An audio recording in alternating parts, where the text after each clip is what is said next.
এটা কোনো চা হলো?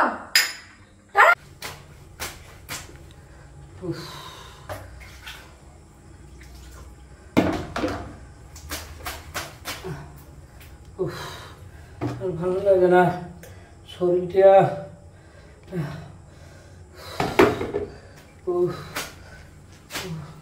আর পারি না, কেমন কেমন লাগে বাবা। আরে কি কেমন যেন লাগে।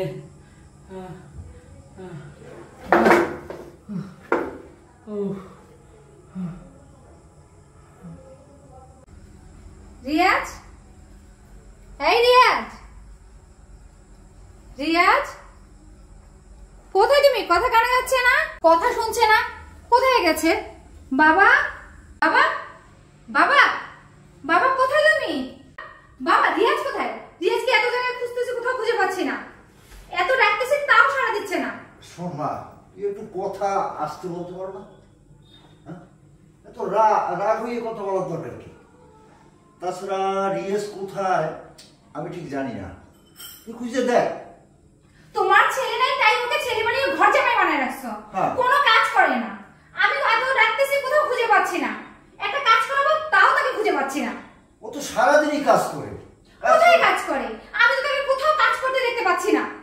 তুই ঘরে থাকিস কতক্ষণ দেখবি কি? আমি যতটা সময় থাকি ততটা সময় তাকে খুঁজে পাচ্ছি না। কি যে করো তুমি আমি কিচ্ছু বুঝি না। কোথায় যে গেল? আশেপাশে খুঁজে দেখ। কি অবস্থা, মেয়েটার মাথাটা এত গরম। ছেলেটা সারা দিন রাত শুধু কাজ করতেই থাকে। আর ও বাহিরে কোথায় গুজিয়া কাটাইয়া বাসায় আসিয়া ওরে না দেখতে পারলেই মাথাটা গরম হয়ে যায়। ওর সাথে যা তা ব্যবহার করে। এই মেয়েটার আমি কোনো কায়দায় বুঝাইয়া আনতেই পারলাম না। ওই সে যা বলবে ওইটাই ঠিক। রিয়াজ, রিয়াজ, রিয়াজ, কি অবস্থা? কোথায় খুঁজে পাচ্ছি না, কেমনটা লাগে? রিয়াজ, এই রিয়াজ, রিয়াজ, এই রিয়াজ। ও আপনি এইখানে শুয়ে আছেন আর আমি আপনাকে সারা বাড়ি খুঁজে হয়রান হচ্ছি। কি হলো? আর নাটক করো না, উঠো তো। কি হলো? উঠো।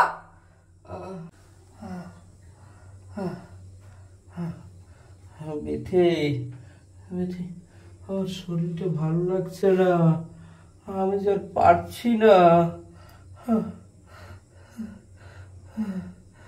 হয়েছে, অনেক নাটক হয়েছে, এবার উঠো, রান্না করতে চলো। আর পারছি না।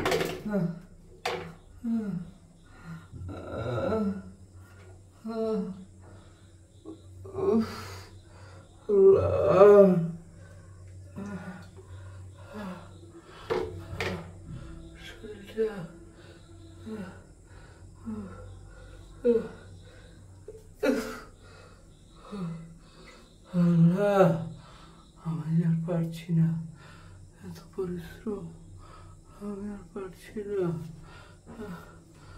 আল্লাহ,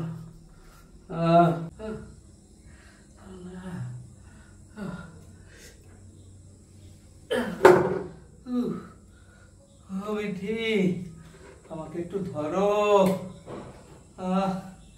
আমাকে একটু ধরার মতো কেউ নাই। ও আল্লাহ, আমি কোন পাপ করলাম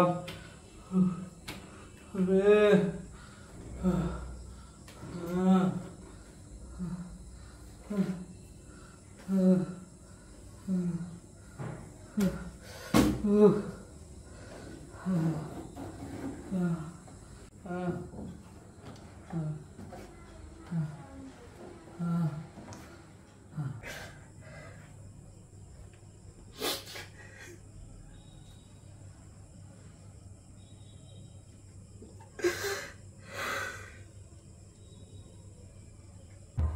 বাবা যে আমার জীবনটাকে কি করেছে আমি কিচ্ছু বুঝতে পারতেছি না।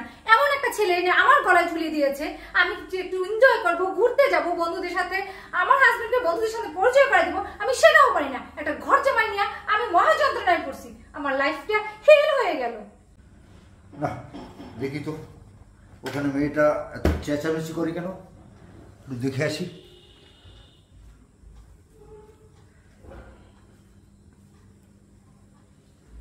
কিরে মা, এত চেঁচামেচি করিস কেন? কি হয়েছে? বাবা তুমি চুপ করো, তুমি আমার সাথে আর একটা কথাও বলবা না।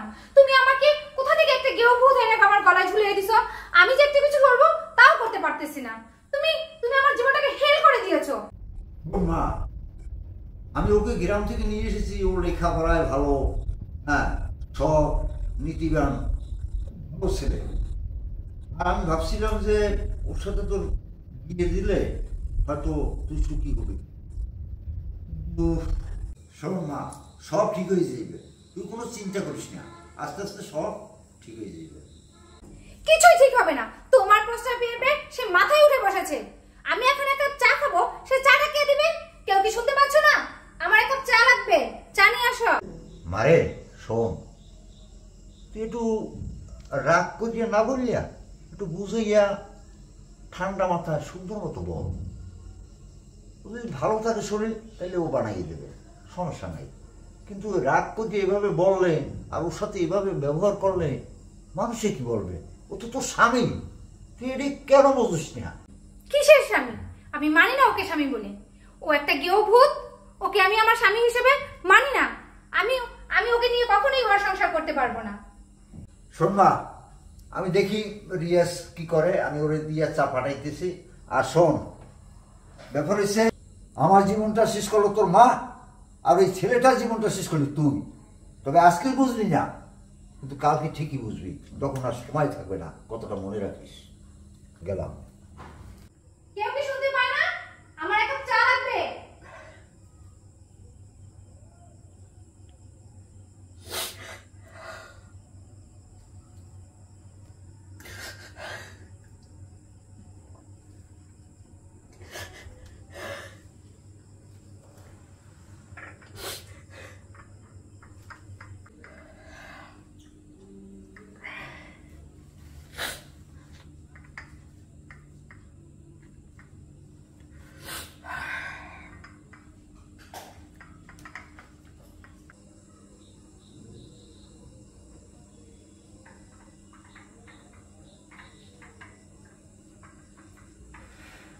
এতক্ষণ পর চা আসছে।